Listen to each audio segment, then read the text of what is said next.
गुजरात में GPSC, UPSC की तैयारी करने वाले छात्रों को रजनीश सिंह तोमर का नमस्कार। दोस्तों, आज अभ्यासक्रमनी सरखामनी मुख्य परीक्षा कोनी कोनी बच्चे तो यूपीएससी और जीपीएससी बच्चे, यानी कि जीपीएससी का जो नया सिलेबस आया है वो यूपीएससी के कितना करीब है और यूपीएससी से कितना दूर है, आज हम लोग देखेंगे। और हम पेपर वाइज आए हैं तो 1 और 2 का कर चुके हैं विश्लेषण, आज हम लोग पेपर 3 का करेंगे। तो आइए सबसे पहले शुरू करते हैं। दोस्तों, आपको एक इन्फॉर्मेशन दे रहे हैं कि जीपीएससी और यूपीएससी मुख्य परीक्षा में भारतीय राज्य व्यवस्था का आप सिलेबस देख चुके हैं और वो लगभग एक ही है। तो इसके लिए जीएस पेपर 2 में जो भारतीय राज्य व्यवस्था है उसका मेंस का, पीटी नहीं, मेंस के सिलेबस का लाइव बैच हम शुरू करने जा रहे हैं। टाइमिंग, डेट ये हम अगले हफ्ते बता पाएंगे कि कितने बजे का क्लास होगा, लेकिन एक सब्जेक्ट भारतीय राज्य व्यवस्था जिसका फुल पीपीटी गुजराती में होगा, मेंस का आपके लिए लॉन्च कर रहे हैं। अगर आप इस बैच को करना चाहते हैं तो 9428804128 7043771326 पर संपर्क करिए, और नहीं तो नीचे गूगल फॉर्म दिया हुआ है आपके डिस्क्रिप्शन पे, वहां आप अपना नाम रजिस्टर करा सकते हैं। अब आइए, सबसे पहले तो हर दिन हम आपको बता रहे हैं कि दोनों के स्ट्रक्चर में अभी भी क्या अंतर है। तो आप देखिए कि यूपीएससी में 1 से लेके 10 प्रश्न, यानी पहला 10 प्रश्न 10 मार्क का है और एक प्रश्न 150 वर्ड्स में लिखना है। इसका मतलब 150 वर्ड्स वाले 100 मार्क के हैं। उसके बाद 11 से 20 नंबर, यानी कि अगला 10 प्रश्न यूपीएससी में 15 मार्क का है।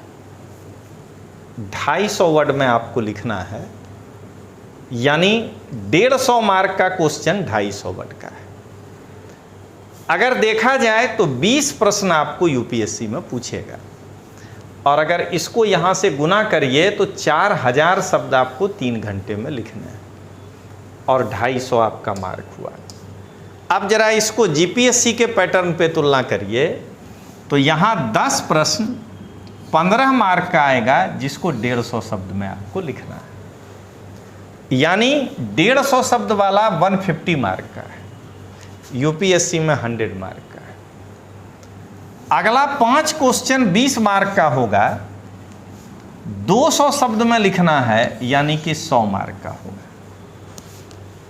यूपीएससी के सामने यहां 15 क्वेश्चन ही लिखना है, 2500 शब्द जीपीएससी में लिखना है और 250 मार्क का है। तो अगर आप यूपीएससी और जीपीएससी के पैटर्न को तुलना करिए तो यूपीएससी में 10 प्रश्न 10 मार्क का 150 शब्द वाला, 10 प्रश्न 15 मार्क का 250 शब्द वाला, यानी कि टोटल 20 प्रश्न 4000 शब्द लिखना है 250 मार्क का। जबकि यूपीएससी में 10 प्रश्न 15 मार्क वाला 150 शब्द का, 5 क्वेश्चन 20 मार्क वाला 200 शब्द का, यानी जीपीएससी में 15 क्वेश्चन लिखना है और 2500 शब्द ही है, जबकि आईएएस में 4000 शब्द है। अगर इसको तोड़कर बताया जाए तो जहां यूपीएससी में 20 प्रश्न लिखना है वहीं जीपीएससी में 15 लिखना है। जहां यूपीएससी में 4000 शब्द टोटल 3 घंटे में लिखना है, वहीं जीपीएससी में 3 घंटे में केवल 2500 शब्द लिखना है। अब आइए हम लोग आगे बढ़ें और दोनों के सिलेबस को देखें। तो जीपीएससी के मुख्य परीक्षा में विज्ञान और टेक्नोलॉजी, यूपीएससी के मुख्य परीक्षा में पहले विज्ञान और टेक्नोलॉजी। सिलेबस कहता है विज्ञान अने टेक्नोलॉजी विकास अने तेमना अनुप्रयोग अने दैनिक जीवन पर प्रभाव, यानी आज़ादी से लेके अभी तक विज्ञान और टेक्नोलॉजी का क्या विकास हुआ, उसका एप्लीकेशन क्या है, और उसका हमारे दैनिक जीवन पर क्या प्रभाव। यूपीएससी के जगह पे जीपीएससी में कहता है रोज बरोजना जीवन में विज्ञान और टेक्नोलॉजी नी सुसंगतता, यानी ये दोनों सिलेबस एक है। थोड़ा सा ये भास्ट है लेकिन ये वाला लाइन सेम है। अब आइए अगला देखें हम लोग, साइंस एंड टेक का पॉइंट। यूपीएससी में कहता है विज्ञान और टेक्नोलॉजी में भारतीयों उपलब्धियों, टेक्नोलॉजी स्वदेशीकरण और नवी टेक्नोलॉजी विकास। यहाँ सीधा चैप्टर पर आ गया। यहाँ पहले कह रहा है कि भारतीयों की क्या उपलब्धि है, उस पर भी क्वेश्चन आएगा। टेक्नोलॉजी का स्वदेशीकरण जो हम लोग किए उसमें क्या समस्या आया, क्या उपलब्धि है, उस पर भी सवाल आएगा। यहाँ कहता है सीधा इंफॉर्मेशन टेक्नोलॉजी पढ़िए, अंतरिक्ष, रक्षा, computer, robotics, nano technology, biotechnology और अन्य उभरती हुई टेक्नोलॉजी के क्षेत्र में एक जो जनरल अवेयरनेस लोगों में होता है कि अग्नि, पृथ्वी, त्रिशूल, इनसेट, IRS ये सब जानता है, तो उससे संबंधित मुद्दा, और एक वाइपो बौद्धिक संपदा। अब आइए यहाँ वही बात यूपीएससी में आगे है, यानी ये एक एक्स्ट्रा हमको यूपीएससी दिया है। और यहाँ जो ये रोबोटिक्स वाला टॉपिक है, ये देखिए यहाँ है IT, अंतरिक्ष, कंप्यूटर, रोबोटिक्स, नैनो टेक्नोलॉजी न क्षेत्र में जागरूकता, जैव टेक्नोलॉजी यानी बौद्धिक संपदा अधिकार थी संबंधित मुद्दाओं। तो ये भी दोनों जगह है। माहिती यानी संचार टेक्नोलॉजी, शासन, अर्थव्यवस्था यानी समाज में ICT नी भूमिका, साइबर सुरक्षा, आंकड़ा सुरक्षा ने उभरता जोखमों। ये अब यूपीएससी में नहीं है, लेकिन वो यहाँ जो लिख दिया ना इसमें सब शामिल है, यही समझ लीजिए। अब आइए यहाँ एक अलग से डाला ऊर्जा, वो वहाँ सब के अंदर है, दैनिक जीवन में आ गया ऊर्जा।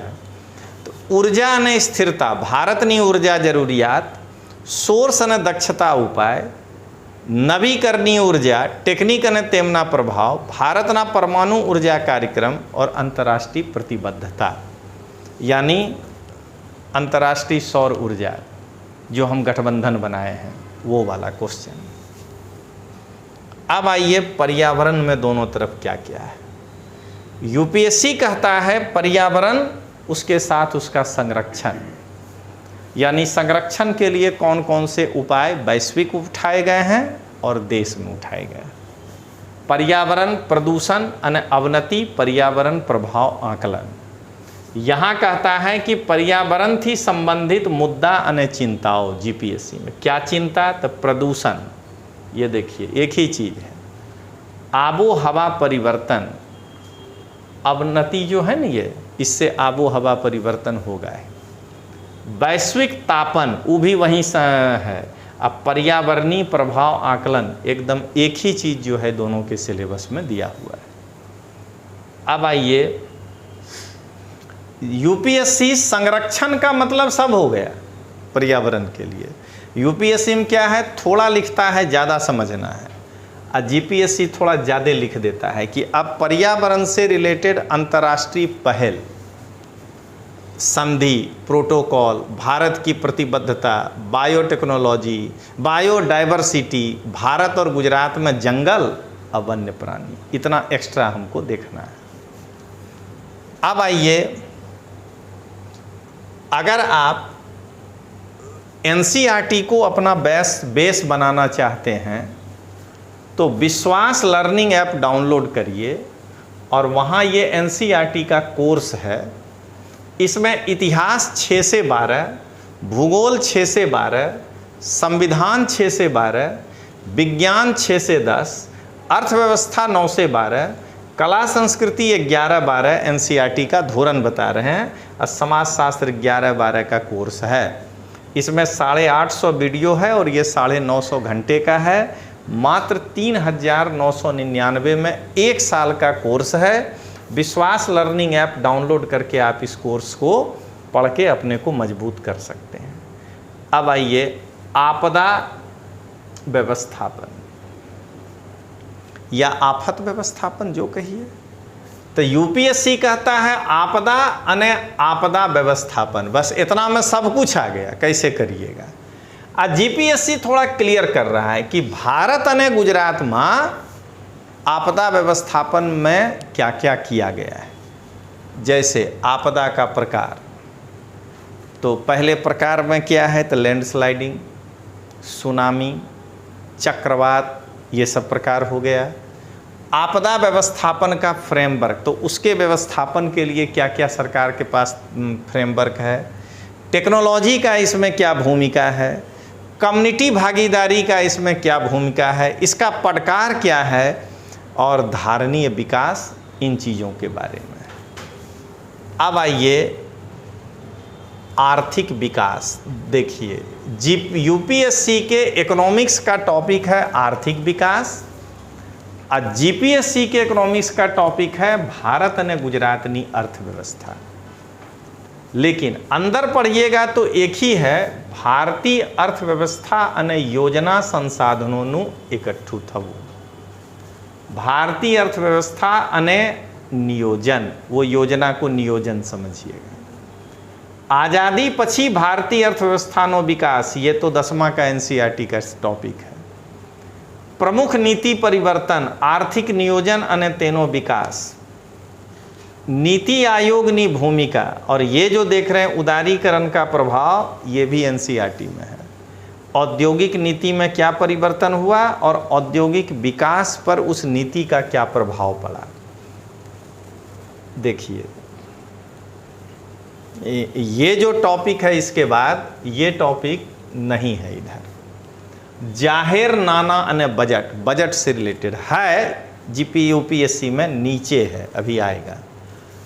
राजकोषीय नीति, भारतीय कराधान प्रणाली, वर्तमान में राजकोषीय मौद्रिक नीति, सहकारी कोऑपरेटिव बजट क्या है, ये सब जो है यहाँ पे पढ़ना है।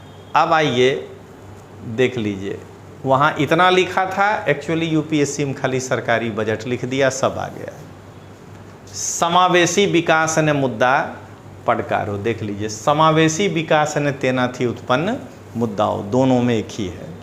अब आइए आधारभूत माળખા અને आर्थिक विकास, ये भी यूपीएससी में है, आगे दिखेगा।